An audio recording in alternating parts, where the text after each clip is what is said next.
You don't have to be on the cutting edge to make money. You can do old, boring businesses. You can own a laundromat. There's no new technology there, dude, but it still makes money and it helps you do what you want to do. I had a question that there were like two people that couldn't come that wanted to ask you, but they weren't here. They were asking about if you'd rather start in a big or a small company. All right, so if you're in engineering, technical, mechatronics, on the technical side, which a lot of us here are, my advice is this: look for that company that I'm going to call them medium stage, right? So they're past the startup, they're past the first 5 or 6 people. They've proved a product. Maybe they just got a big influx of investment capital, right? And you can do Google search for them and look for, if they had equity moves or if they had Series A or if they had a big investment group pump some money into them. You'd love to see that because they got a proven product and they're about to spend a bunch of money and they don't have enough people to do it, which means you get to be on the literally wild, wild west, right? You get to be on the forefront. You get the opportunity to do everything because there's nobody to do it. You get a chance to fill the box, right? You get a chance to do all kinds of stuff that you don't know how to do. You might get 10 years of experience in 2 years because you're working 24 hours a day and you're constantly learning and studying and connecting and going on site and doing all this kind of things. So fresh out of school, I would look for something like that, right? Cutting edge technology, got some funding. It's bigger than a mom and pop shop. It's not so big you're going to get lost in corporate shuffle, right? You'd like to be able to come in and make a name for yourself. Is Freddie's the one that saved us on project whatchamacallit and made us $50 million, right? Because you're set for life. There you go, right? And you'd like to have that opportunity. What would you say are the most important skills to develop while young in order to prepare for owning a business? Turn $1 into two. That's it. Just start there. Well, how do I do that? Exactly. Well, I don't know how to do that. Of course you don't.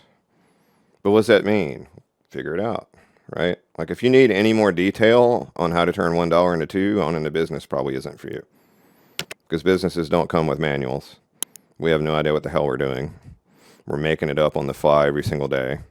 We're constantly having things thrown in our way and in front of us and, taxes and laws and insurance and all that crap trying to beat us down. So that's number one. Turn $1 into two. Your other is learn to sell. If you can't get on the phone and talk to somebody and explain to them what's going on and get passion involved and get them excited and get them wanting to break down a wall to do business with you, then you're not going to do very well owning a business. Oh, but what if I'm super technical and my co-founder is the most amazing salesperson ever? Well, have him learn some tech and you learn some sales. Now you got an even better machine. If you can't, as an engineer, sit and explain to someone who's not an engineer very clearly what you do and they understand it, then it's time to get to work. How do I do that? Well, you start talking to people. You sign up for Toastmasters. You get on calls like this and talk the whole time, right? You go do the things that are uncomfortable for you and you're not good at. And that's the biggest part of owning a business is handling what comes at you next, which you never know what it's going to be. It might be a clogged toilet in the bathroom with the main customer here, or it might be all of your IT just crashed out, or it might be a technical problem, or it might be how the hell are we going to pay for payroll this week because our customer didn't send their check in, right? It's constant problems and solutions and all those kind of things. So turn $1 into two. That's numero uno. If you can do that, you're off and going. Number two is learn how to sell.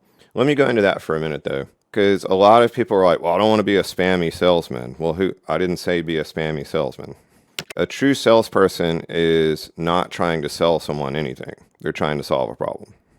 If I knock on your door and I'm trying to shove siding down your mom's throat, right, for her house, and I'm not taking no for an answer and I'm just aggravating the shit out of her, then I'm a spammy salesman. I need to be slammed the door in my face, right? If I knock on a door and I say, hey, I noticed some siding's falling off your house.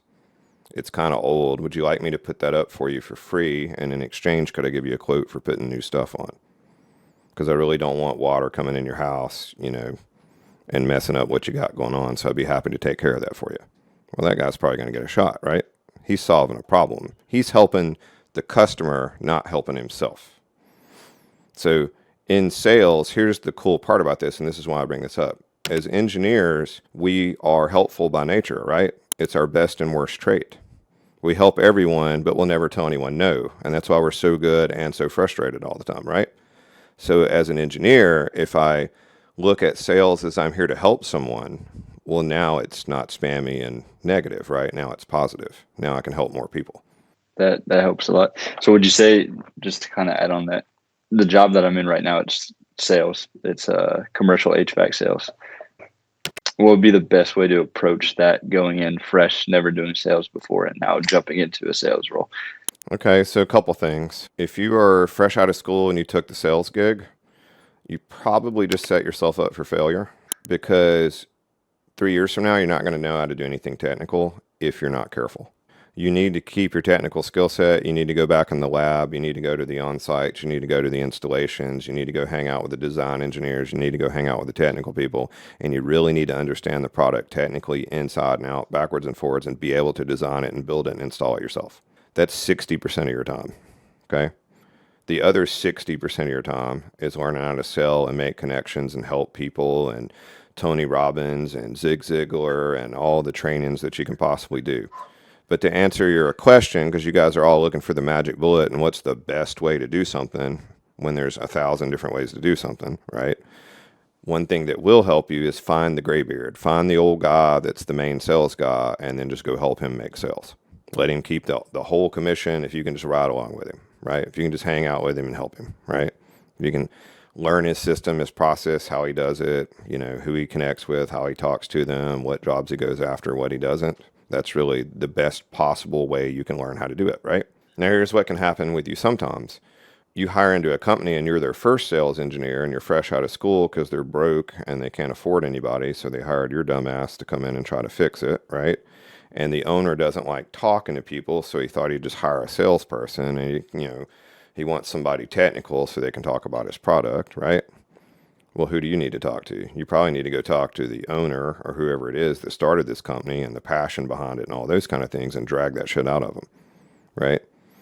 That way you can be the conduit to communicate what that company and that product are all about to others. And in the process, remember you're spending 60% of your time learning how to do sales and connect with people.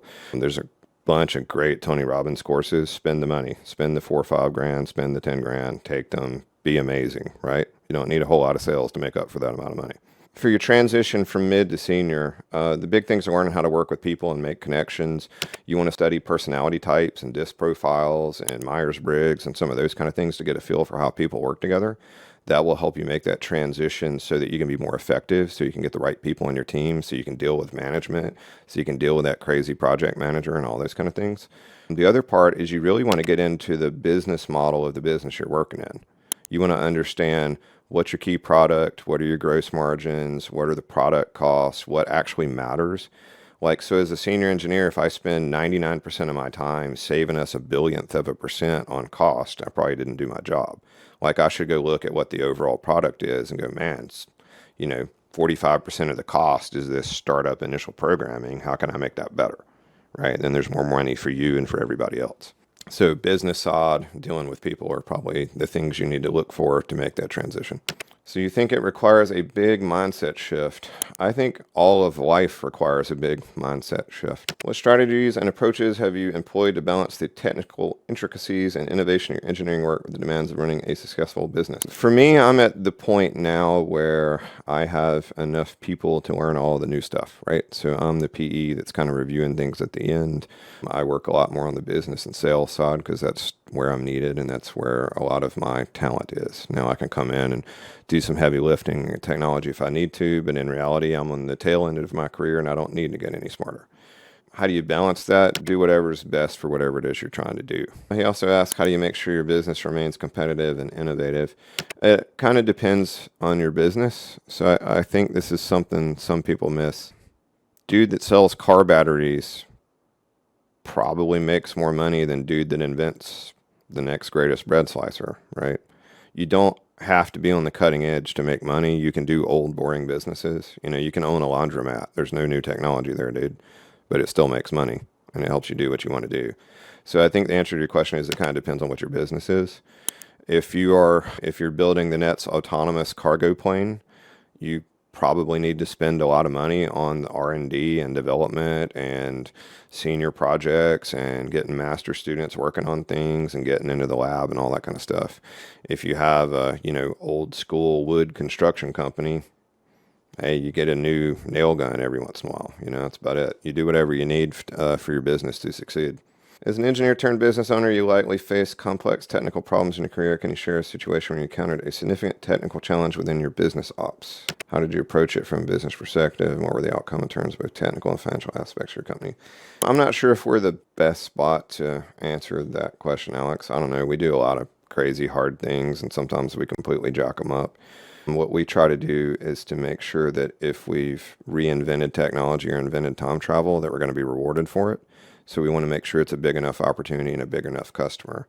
We've got one customer that we've had for probably a decade. Our first project, I think we lost like 2,200% on the first project.